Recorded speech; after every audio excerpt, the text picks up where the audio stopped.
ಇವತ್ತವರೆಗೂ ಅವರು ಈಶಾ ಫೌಂಡೇಶನ್ ನೋಡೇ ಇಲ್ಲ. ಸೊ ಅಂಥವ್ರು ಎಷ್ಟೋ ಜನ ಇವಾಗಲೂ ಇದ್ದೀರಾ ಅಂತೇಳಿ ಗೊತ್ತಾಯಿತು. ಸೊ ಅಂಥವ್ರಿಗೋಸ್ಕರ ತೋರಿಸ್ತೀನಿ, ನೋಡಿ. ಖುಷಿಯಾದರೆ ಒಂದು ಲೈಕ್ ಕೊಡಿ. 15,000 ವರ್ಷಗಳ ಹಿಂದೆ ಎಲ್ಲ ಧರ್ಮಕ್ಕೂ ಮುಂಚೆಯೇ ಆದಿಯೋಗಿ ಮೊದಲ ಯೋಗಿಯಾಗಿದ್ದರು. ಯೋಗದ ವಿಜ್ಞಾನವನ್ನು ತನ್ನ 7 ಶಿಷ್ಯರಾದ ಸಪ್ತ ಋಷಿಗಳಿಗೆ ಇದನ್ನು ರವಾನಿಸಿದರು. ಮಾನವರು ತಮ್ಮ ಮಿತಿಗಳನ್ನು ಮೀರಿ ತಮ್ಮ ಅಂತಿಮ ಸಾಮರ್ಥ್ಯವನ್ನು ತಲುಪಲು 112 ಮಾರ್ಗಗಳನ್ನು ಅವರು ವಿವರಿಸಿದರು. ಹಾಗಾಗಿ ಆದಿಯೋಗಿಯನ್ನು 112 ಅಡಿ ಎತ್ತರ ಮಾಡಲಾಗಿದೆ. ಆದಿಯೋಗಿಯ ಕೊಡುಗೆಗಳು ವೈಯಕ್ತಿಕ ರೂಪಾಂತರದ ಸಾಧನಗಳಾಗಿವೆ. ಏಕೆಂದರೆ ವೈಯಕ್ತಿಕ ರೂಪಾಂತರವು ಜಗತ್ತನ್ನು ವಿವರ್ತಿಸುವ ಏಕೈಕ ಮಾರ್ಗವಾಗಿದೆ. ಮಾನವ ಯೋಗಕ್ಷೇಮ ಮತ್ತು ವಿಮೋಚನೆ ಒಂದೇ ದಾರಿ ಎಂಬುದು ಅವರ ಮೂಲಭೂತ ಸಂದೇಶವಾಗಿದೆ. ಆದಿಯೋಗಿಯು 112 ಅಡಿ ಎತ್ತರವಿದ್ದು ಯೋಗಕ್ಷೇಮವನ್ನು ಪಡೆಯಲು ಮತ್ತು ಅವರ ಅಂತಿಮ ಸ್ವರೂಪವನ್ನು ಅರಿತುಕೊಳ್ಳಲು ಅವರು ನೀಡಿದ 112 ಮಾರ್ಗಗಳನ್ನು ಈ ಎತ್ತರ ಪ್ರತಿನಿಧಿಸುತ್ತದೆ.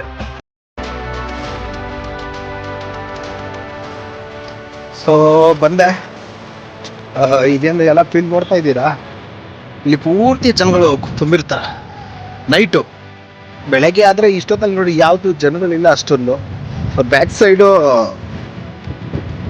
ವಿಶ್ವನಾಥ ಮೂರ್ತಿ, ಆದಿಯೋಗಿ. ಬ್ಯಾಕ್ ಸೈಡ್ ಆದಿಯೋಗಿ, ಎದುರುಗಡೆಗೆ ಇದಾರೆ. ಇಲ್ಲಿ ಲೈಟಿಂಗ್ ಶೋ ನಡೀತಾ ಇರುತ್ತೆ. ಲೈಟಿಂಗು ಹೇಗೆ ಅಂತಂದರೆ ಕೆಲವೊಬ್ರು ಗೊತ್ತಿದೆ ಹೇಗೆ ಲೈಟಿಂಗ್ ನಡೆಯುತ್ತೆ ಅಂಥೇಳಿ, ಇನ್ನೂ ಕೆಲವೊಬ್ರು ಇದ್ರ ಬಗ್ಗೆ ಗೊತ್ತಿಲ್ಲ ಸರಿಯಾಗಿ. ಈಗ KRS ಡ್ಯಾಮ್ಗೆ ಹೋದರೆ ಹೆಂಗೆ ವಾಟರ್ ಲೈಟಿಗೆ ತಕ್ಕಂಗೆ ವಾಟರ್ ಡ್ಯಾನ್ಸ್ ಮಾಡುತ್ತೋ, ಸೊ ಅದೇ ರೀತಿ ಇಲ್ಲೂ ಕೂಡ ಲೈಟಿಂಗ್ ಬಿಡ್ತಾರೆ. ಇದ್ರ ಒಳಗಡೆ ಚಿತ್ರಗಳು ಬರ್ತಾ ಇರುತ್ತೆ. ನಿಮಗೆ ಉದಾಹರಣೆಗೆ ತೋರಿಸ್ತಾ ಇದ್ದೀನಿ ನೋಡಿ. ಈ ರೀತಿಯಾಗಿ ಲೈಟಿಂಗ್ಸ್ನ ಹಾಕ್ತಾರೆ. ಸೊ ನೈಟ್ ಟೈಮು ತುಂಬ ಜನ ಕೂಡಿರ್ತಾರೆ ಇಲ್ಲೆಲ್ಲ. ಹೆವಿ ಸಿಕ್ಕಾಪಟ್ಟೆ ಜನ ಬಂದಿರ್ತಾರೆ. ಅದರಲ್ಲೂ ಇವತ್ತು ಸಂಡೇ ಅಂತಂದರೆ ಸಾಟರ್ಡೆ ಸಂಡೇ ಆಮೇಲೆ ರಜೆ ದಿನಗಳಲ್ಲಿ ಸಿಕ್ಕಾಪಟ್ಟೆ ಜನಗಳು ಬರ್ತಾರೆ. ಇಲ್ಲಿ ನೋಡೋಕ್ಕೂ ತುಂಬ ಚೆನ್ನಾಗಿದೆ. ಫಸ್ಟೆಲ್ಲ ಕಂಪೇರ್ ಮಾಡಿದ್ರೆ ಇವಾಗ ತುಂಬ ನೀಟಾಗಿ ಮಾಡ್ತಾ ಇದ್ದಾರೆ. ಫಸ್ಟೆಲ್ಲ ರೋಡು ಕೂಡ ಸರಿಯಾಗಿರಲಿಲ್ಲ.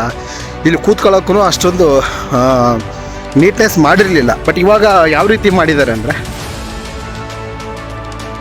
ನಿಮಗೆ ನೋಡೋಕ್ಕೆ ಇದು ತುಂಬ ಚಿಕ್ಕದು ಅನ್ನಿಸ್ಬೋದು, ತುಂಬ ದೊಡ್ಡದಾಗಿದೆ ಈ ಜಾಗ.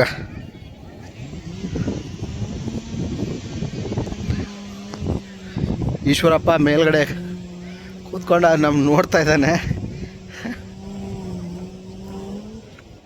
ಎಷ್ಟೋ ಸಾವಿರ ಜನ ಬಂದ್ರೂ ಕೂಡ ಇಲ್ಲಿ ಕೂತ್ಕೋಬೋದು ಅಂಥ ಜಾಗ ಇದು. ವಿಶಾಲವಾಗಿದೆ, ತುಂಬ ಚೆನ್ನಾಗಿದೆ. ಸುತ್ತ ಇರೋದೆಲ್ಲ ಬರೀ ಗುಡ್ಡ ಥರ, ಈ ಫಾರೆಸ್ಟ್ ಥರ ಇದೆ, ಫಾರೆಸ್ಟ್ ಏರಿಯಾ ಥರ. ಇದರ ನಡುವೆ ಇರುವಂಥದ್ದೇ ಆದಿಯೋಗಿ, ಈಶಾ ಫೌಂಡೇಶನ್ ಅವರ ಆದಿಯೋಗಿ.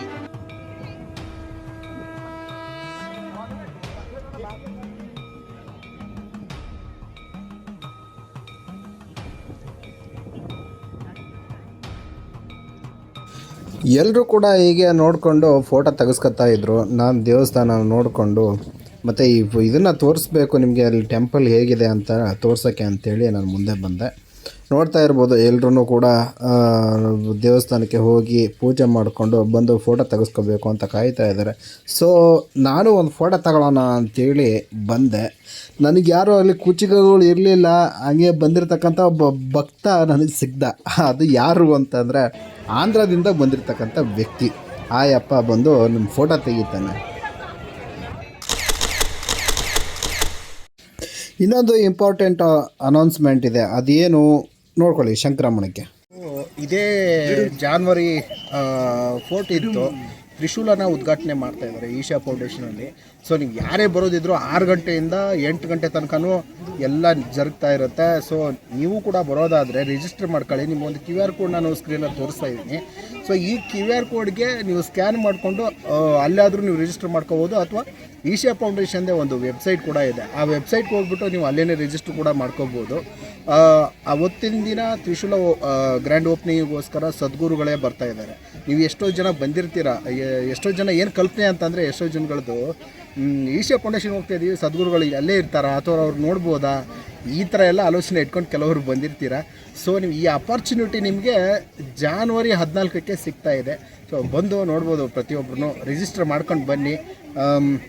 ತ್ರಿಶೂಲ ಓಪನಿಂಗ್ ಅಂದರೆ ಏನು ಜನ ಅಂತ ಏನು ಕಡಿಮೆ ಅಂತೂ ಬಂದಿರೋದಿಲ್ಲ, ಹೆವಿ ಜನನೇ ಬಂದಿರ್ತಾರೆ. ನಾವು ಆಲ್ಮೋಸ್ಟ್ ಸಂಡೇ ಸ್ಯಾಟರ್ಡೇ ಟೈಮಲ್ಲೇ, ಫ್ರೈಡೇ ಸ್ಯಾಟರ್ಡೇ ಸಂಡೇ ಟೈಮಲ್ಲೇ ಎಷ್ಟೊಂದು ಜನಗಳು ನೋಡ್ತೀವಿ. ಅಂಥದ್ರಲ್ಲಿ ಈ ಥರ ಒಂದು ಫಂಕ್ಷನ್ಸು ಅಥವಾ ಒಂದು ಓಪನಿಂಗು ಸೆರೆಮನಿ ಈ ಥರ ಎಲ್ಲ ಇದ್ದಾಗೆಲ್ಲ ಜನಗಳು ಮಾತ್ರ ತುಂಬಾ ಕೂಡ್ತಾರೆ, ಅದರಲ್ಲಿ ನೋ ಡೌಟು. ಇದನ್ನು ಮುಗಿಸ್ಕೊಂಡು ನೆಕ್ಸ್ಟ್ ನಾವು ಬಂದಿದ್ದೆ ಹೋರಿಗಳ ಹತ್ರ. ಹೋರಿಗಳು ಇಲ್ಲಿ ಈಶಾ ಫೌಂಡೇಶನ್ ಅವರು ಸಾಕೊಂಡಿರುವಂಥದ್ದು ಇವೆಲ್ಲ. ತುಂಬ ಫ್ರೆಂಡ್ಲಿ ಇರೋಂಥ ಹೋರಿಗಳು.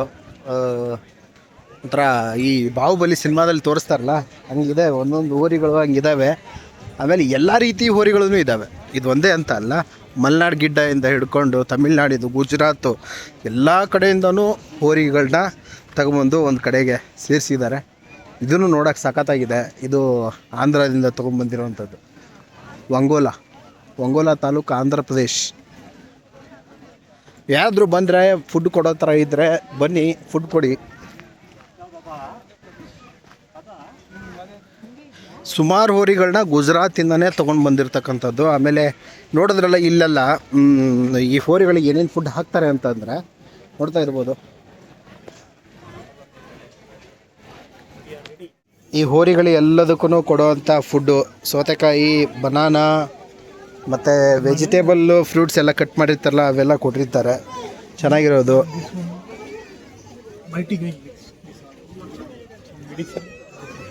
ಮತ್ತು ಈ ಎಲ್ಲ ಮೆಡಿಸನ್ಗಳನ್ನು ಪ್ರತಿಯೊಂದನ್ನು ಕೊಡ್ತಾರಂತೆ ಫಿಡಿಕಲ್ ಗೋಗಳಿಗೆ.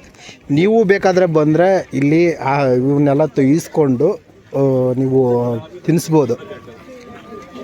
ನೋಡಿ, ಬೆಲ್ಲ, ಖನಿಜ ಮಿಶ್ರಣ, ಶೇಂಗಾ ಹಿಂಡಿನ ತಿನ್ನಿಸ್ತಾರೆ, ಶೇಂಗಾ ಹಿಂಡಿ, ಮತ್ತು ಹುರುಳಿಕಾಳು, ಆಮೇಲೆ ಗೋಧಿ ಹಿಟ್ಟು, ಅಕ್ಕಿ ಹೊಟ್ಟು, ಆಮೇಲೆ ಕಲ್ಲುಪ್ಪು, ರಾಗಿ ಹಿಟ್ಟು. ಸೊ ಇಷ್ಟೆಲ್ಲ ಐಟಮ್ಗಳನ್ನ ಮಿಕ್ಸ್ ಮಾಡಿ ತಿನ್ನಿಸೋವಂಥದ್ದು. ನೋಡಿದ್ರೆ ಗೊತ್ತಾಗುತ್ತೆ ಹೆಂಗಿದ್ದಾವೆ ಅಂಥೇಳಿ. ಆದಿಯೋಗಿ ಇದೊಂದು ಜಾಗದಲ್ಲಿ ಬೆಳೆದಿರ್ತಕ್ಕಂಥ ಹೋರಿಗಳು ಹೆಂಗಿದ್ದಾವೆ ನೋಡಿ. ಈ ಫುಡ್ ಎಲ್ಲ ಕೊಡಿಸ್ತೀರಲ್ವ ಸರ್, ಇದೇನು ಇದು ನೀವೇ ಬಂದು ನೀವು ಸ್ವತಃ ನೀವೇ ಕೈಯಿಂದ ಖರ್ಚು ಮಾಡ್ಕೊಂಡು ಮಾಡೋವಂಥದ್ದಾ ಅಥವಾ ಇವರು ಫೌಂಡೇಶನಿಂದ ಏನಾದರೂ ಇದನ್ನ ಸಾಕ್ತಾ ಇದ್ದಾರಾ? ಫೌಂಡೇಶನ್ದೇ ಎಲ್ಲನೂ. ಓಕೆ, ಇದೆಲ್ಲ ಫೌಂಡೇಶನಿಂದನೇ ಬರೋವಂಥದ್ದೇ ಇವೆಲ್ಲನೂ. ಈಗ ನಮಗೇನಾದರೂ ನಾವು ತಿನ್ನಿಸ್ಬೇಕು ಅಂದರೆ ಪೇ ಮಾಡಿ ತಿನ್ನಿಸ್ಬೇಕಾ? ಹಾಂ, 50 ರೂಪಾಯಿ. ಓಕೆ. ಈ ಎಲ್ಲನೂ ಮಿಕ್ಸ್ ಮಾಡಿ ಕೊಡ್ತೀರಾ? ತೆಲುಗುನಾ ತಮಿಳಾ? ಓಕೆ. எனக்கு தமிழ் வராது, தமிழ் ப்ராப்ளம் இருக்கு. ಕನ್ನಡ பேசுறா? ತೆಲುಗು ಪರವಾಗಿಲ್ಲ, ತೆಲುಗು ಏನೋ ಸ್ವಲ್ಪ ಮಾತಾಡ್ತೀನಿ, ತಮಿಳ್ ಸ್ವಲ್ಪನೂ ಟಚ್ ಇಲ್ಲ ಅದಕ್ಕೆ. ತೆಲುಗು ಕಷ್ಟ, ಕನ್ನಡ ಅಂಡರ್ಸ್ಟೂಡ್ ಮಾಡ್ಕೊತೀರ, ಪರವಾಗಿಲ್ಲ ಬಿಡಿ. ಕನ್ನಡ ಇಷ್ಟು ಮಾತಾಡಿದ್ರೆ ಸಾಕು. ನಿಮಗೆ ಕನ್ನಡ ಬರುತ್ತಾ? ಹಾಂ, ನೀವು ಕನ್ನಡದವ್ರೇನಾ? ಅಂದ್ರೆ ಕನ್ನಡದವ್ರೆ. ಎಷ್ಟು ಹೋಗುತ್ತೆ ಒಂದಿನಕ್ಕೆ ಈ ಥರ ಎಲ್ಲ? ಹಾಂ, ಓಕೆ. ಅಲ್ಲ, ಸೇಲ್ ಹೋಗೋದಾಯ್ತು. ನೀವು ಇದನ್ನೆಲ್ಲ ಸಾಕಬೇಕು ಅಂತಂದರೆ ಮ್ಯಾಕ್ಸಿಮಮ್ ಎಷ್ಟೆಲ್ಲ ಖರ್ಚಾಗುತ್ತೆ ನಿಮ್ಗೆ ಇವೆಲ್ಲ ಒಂದಿನಕ್ಕೆ? ನೀವು ಬರೀ ನೀವು ಸಾಕೋದಕ್ಕೆ ಮಾತ್ರನೇ?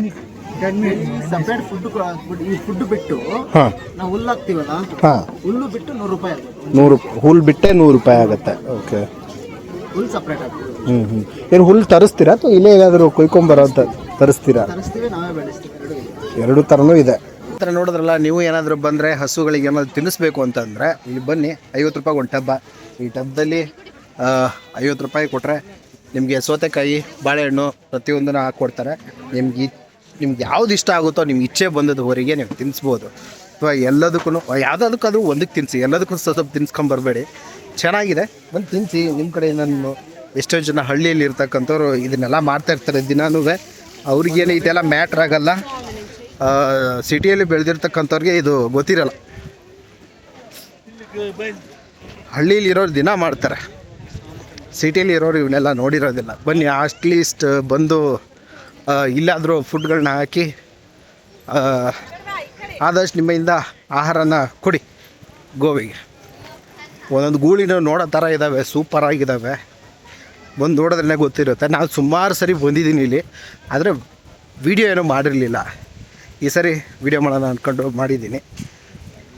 ನೋಡಿ, ಇಷ್ಟ ಇದ್ದರೆ ಲೈಕ್ ಮಾಡಿ ಒಂದು ಸರಿ, ಆಮೇಲೆ ಸಬ್ಸ್ಕ್ರೈಬ್ ಮಾಡಿಕೊಂಡು ಪ್ರತಿಯೊಂದನ್ನು ವಿಡಿಯೋ ನೋಡ್ತಾ ಇರಿ, ಶೇರ್ ಮಾಡಿ ಆದಷ್ಟು. ನಮ್ಮ ಎಫರ್ಟಿಗೆ ನಿಮ್ಮ ಸಪೋರ್ಟ್ ಕೂಡ ಇರಲಿ. Thank you.